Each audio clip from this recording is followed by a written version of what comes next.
after I finished college, I was looking for jobs, and everybody said I was either overqualified or I didn't have the experience. So that's when I went to go take the test to go into the Army. I did a lot of things because I spent 24 years. I'm retired. I did 24 years in 1 month. And my first military occupational skill, we call it MOS, was a 71 Lima, was administrative specialist. And as I moved through the ranks, I became 11 Bravo as infantry, and then I became a drill sergeant, then I became a first sergeant, then I retired as a sergeant major. Many different jobs, administration, human resources, infantry, if you know anything about that kind of stuff. You get on that plane and you're on your way to Afghanistan, you understand? Yes, sir! Let's do it! Starting right back! Aye, sir! Aye, sir! You go ahead, get up there now! Look down. That's Rush. Automatic weapons failure. Get to the line, Rush. Get to the Rush and Rush. I can see talking port arms too. Get on your face.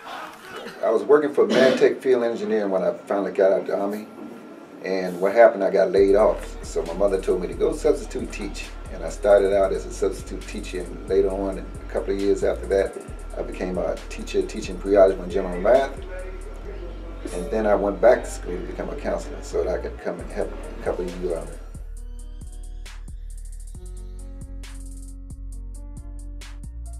I did not go straight to college.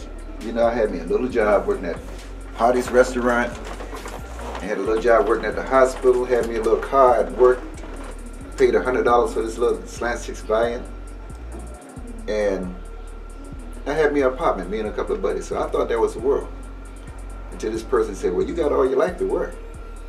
And they said, so you're going to turn down dollars for pennies. I had an elder person that wasn't educated in anything, said, you're going to turn down dollars for pennies. But what happened is I kept on getting scholarships for track and field and basketball. And somehow, when I was to get, they let us from colleges and universities, I would just take them, and I had this bed and had an overhead cover. I put all the letters up there, but somehow I guess my mother got a hold of it. The next thing I know, after about a year or two, my mother said, well, you just need to go to college and try.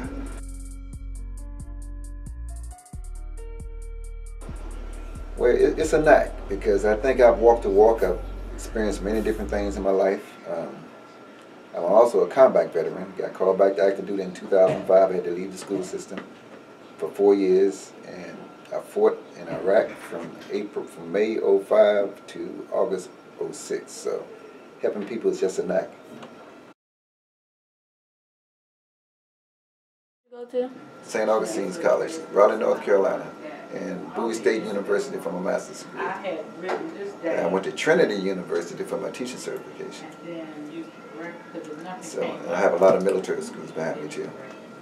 Sergeant Major's Academy, ADNOC, advanced schools, basic schools, just a lot of schools. Because no matter what in life you do in life, you're always going to be in school.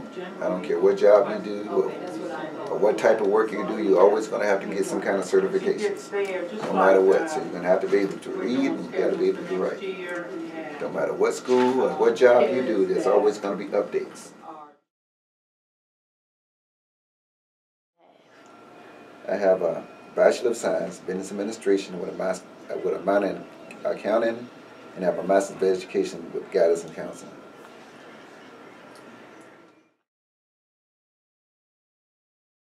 Yourself in? Well, I'm a track coach here at Suitland High School, and I coached basketball for 10 years at the middle school, because I worked at Benjamin Stoddard Middle School for like 12 years, and I was a basketball coach there, and where we won 1 championship in 2005.